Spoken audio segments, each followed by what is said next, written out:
The simulation begins looking at the Milky Way, because really not much happens during the beginning of it. And so for a couple billion years, we'll sit here and watch the Milky Way, and then we'll pull back to show you the overview of the local group. We have the Andromeda galaxy lower left and the Triangulum galaxy upper left. The camera's orbiting around. It's going to circle past the Andromeda galaxy so that you can see that it is this thin spiral disk.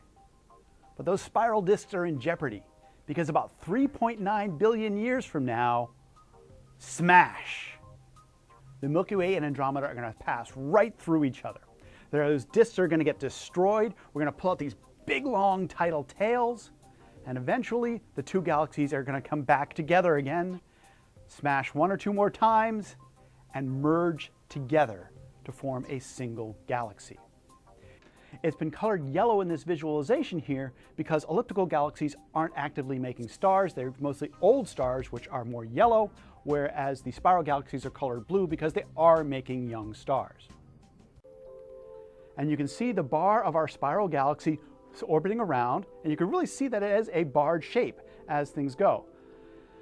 For the first few billion years, not really much happens. You can see the Triangulum galaxy moving away from the Andromeda galaxy, and you might notice if you look carefully, the Andromeda galaxy slowly getting bigger. And it keeps getting bigger, and it keeps getting bigger because it's coming straight towards us.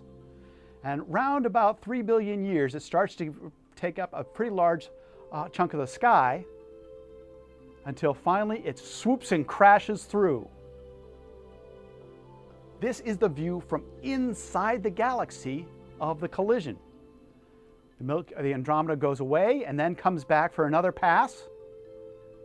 And finally, you can see the merging effect that happens when the two galaxies finally become one about 6 billion years from now.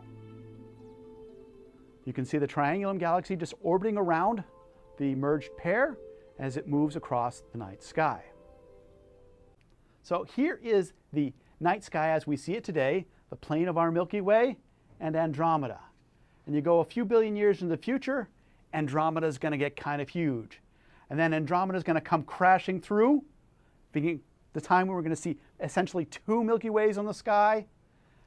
And when it comes crashing through, we're going to have an amazing display on the sky. Because as galaxies crash together, stars erupt. And see all these red star forming regions, as there's going to be incredible amounts of star formation as the two galaxies pass through.